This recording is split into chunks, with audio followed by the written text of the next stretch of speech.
بسم اللہ الرحمن الرحیم۔ ذوالقرنین کی 7 دیوار۔ آج کے دیکھنے سے بھی یہ بات ثابت ہے کہ داریال کا یہ دردہ پہاڑوں کی 2 چوٹیوں کے درمیان گھرا ہوا ہے، اور تاریخی حقیقتیں بھی اس کو مانتی اور واضح کرتی ہے۔ ساتھ ہی واثق باللہ کے کمیشن نے اپنا دیکھا ہوا یہ بیان کیا ہے کہ یہ لوہے اور پگھلے ہوئے تانبے سے تیار کی ہوئی ہے۔ بے شک یہ مان لینا چاہیے کہ یہ دیوار ذوالقرنین کی وہ دیوار ہے جس کا ذکر قرآن نے سورہ کہف میں کیا ہے، کیونکہ قرآن کی بتائی ہوئی دونوں خوبیاں صرف اسی دیوار کے لیے صحیح ثابت ہوتی ہے۔ اس لیے وہب ابو حیان ابن خرداد، علامہ انور شاہ اور مولانا آزاد جیسے تحقیق کرنے والوں کی یہی رائے ہے کہ ذوالقرنین کا صد قفقاز کے اسی درے کے صد کا نام ہے۔ ان وضاحتوں کے بعد اب ہم کو کہنے دیجیے کہ دریال درے کی یہ صد یعنی 34 صد سائرس گورشایا کے خسرو کی تعمیر کی ہوئی ہے، اور جیسا کہ ہم یاجوج و ماجوج کی بحث میں بیان کر چکے ہیں، یہ ان بحثی قبیلوں کے لیے اس نے بنائی تھی کہ انتہائی علاقوں کے آکار اور اس درے سے گزر کر قفقاز کے پہاڑوں کے اس طرف بسنے والوں پر لوٹ مار مچاتے تھے، اور یہ کہ قبیلے تھے جو سائرس کے زمانے میں حملہ ور ہو رہے تھے، اور اس وقت کے یاجوج ماجوج جیسے کہ یہی قبیلے تھے، اور انہی کی روک تھام کی ضرورت سے سائرس کے ایک قوم کی شکایت پر یہ صد تیار کی، اور ارمانی نویشتوں میں اس صد کو جو پرانا نام فاک کو رائے کور کا درہ لکھا چلا آتا ہے، اس کور سے مراد شاید کیرش ہے جو سائرسی کا فارسی نام ہے۔ دوسری صدِ اوپر درجے کی گئی صد کے قریب دربند باہ خزر کی دیوار اس کے بعد اسی غرض سے کسی دوسرے بادشاہ نے بنوائی ہے، اور انوشیروا نے اپنے زمانے میں اس کو دوبارہ صاف اور درست کیا ہے، جیسا کہ انسائکلوپیڈیا آف اسلام میں ذکر کیا گیا ہے۔ اور ان تینوں دیواروں میں سے صد میں سے سکندر کی بنائی ہوئی کوئی ایک صد بھی نہیں ہے،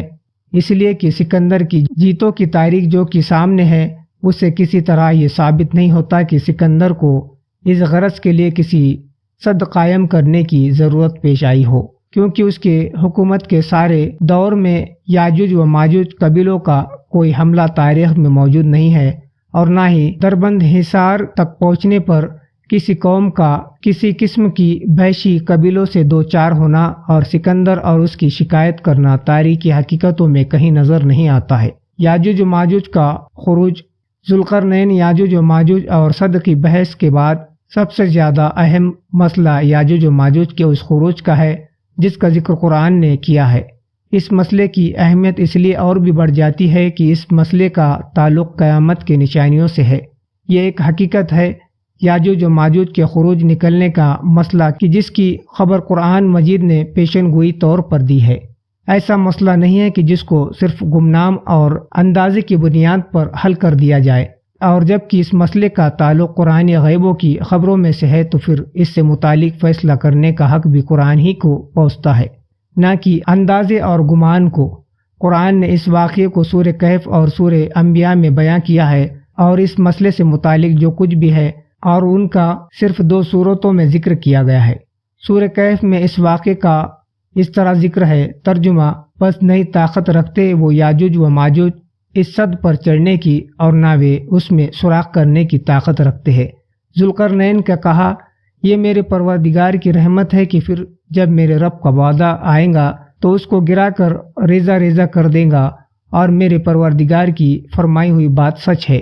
کہف 57-58 اور سورہ انبیاء میں اس واقعے کو اس طرح بیان کیا ہے، ترجمہ: یہاں تک کہ جب کھول دیے جائیں گے یاجوج اور ماجوج اور زمین کی بلندیوں سے دوڑتے ہوئے اتر جائیں گے اور اللہ کا سچا وعدہ قریب آ جائے گا، تو اس وقت اچانک ایسا ہوگا کہ جن لوگوں نے کفر کیے ہیں ان کی آنکھیں کھلی رہ جائیں گی، اور وہ پکار اٹھیں گے، ہائے کم بختی ہماری کہ ہم بے خبر رہے۔ انبیاء 96-97۔ ان دونوں جگہوں پر قرآن نے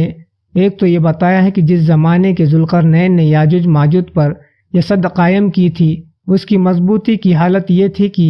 یہ قومیں نہ اس کو پھاند کر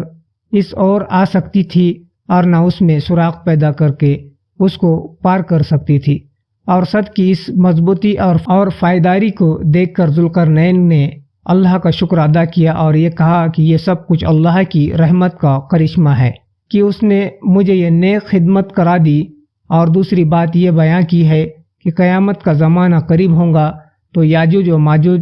ان گنت فوج نکل کر دنیا میں پھیل جائیں گے اور لوٹ مار اور تباہی و بربادی مچا دیں گے۔ تو ناظرین، ملتے ایک دوسرے ویڈیو میں، مجھے دیجیے اجازت۔ السلام علیکم، اللہ حافظ۔